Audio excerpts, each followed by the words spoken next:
First, the confrontation between an alleged crook and his victim, whose identity was stolen and used to set up mobile phone accounts. 3 iPhones were delivered to Chris's house that he never ordered, but confusion turned to concern when a man turned up demanding he hand them over. You'd rather speak to them? I know what you're saying. No. I know. Would you rather speak to them or deal with me? I know what you mean. So this is like a threat, basically. It's not a threat. It sounds like it. Oh, he's a scumbag and he needs help. This really could just be the tip of the iceberg. And I wonder if how many other people like myself have fallen victim to this scam artist.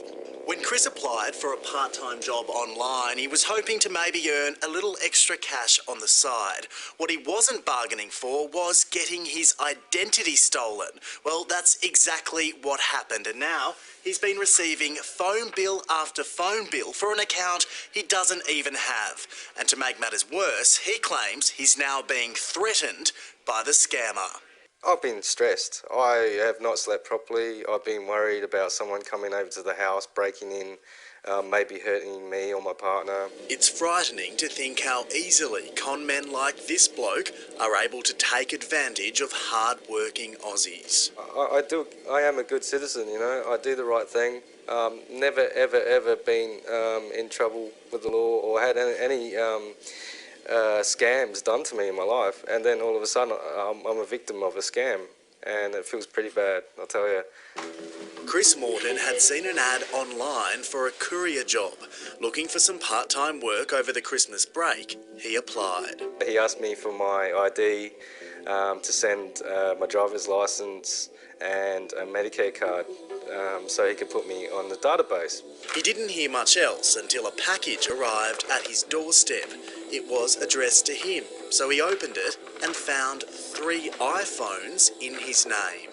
And then it said, "Dear customer, your plan is ready to go.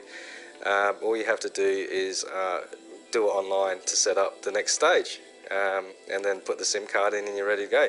And I thought to myself, I've never ever been with Telstra in my life and put a plan under my name for all these phones. He then started receiving Telstra phone bills totalling more than $2,000. And they keep sending me these bills and harassing me about them. Chris arranged to meet Luke, who'd put up the online job ad, to ask why he'd received this strange delivery. He agreed to come over, and Chris was armed with his own mobile phone to film the confrontation. But you know, I could get a bill tomorrow for like say a couple of grand or $800 for using the phone. I mean, it's not me using it, is it? Luke denies starting the accounts in Chris's name. I rang up Telstra, don't lie, man. I rang up Telstra and I spoke to them and they told me that this was under my name. And you won't get any more in the future. Just these 2 and that's it. Yeah?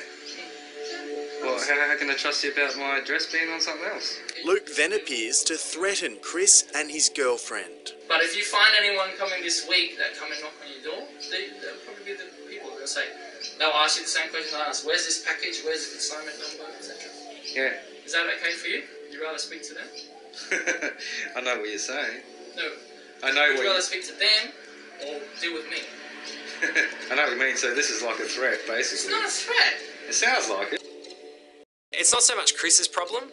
Looking for a new job is a really difficult thing to do, and online jobs boards are often the first port of call for somebody who's looking for a new job. And people who log onto these boards need to be able to be sure that what they're looking at is actual jobs, not scams. Jesse Marshall is a lawyer with the Consumer Action Law Centre.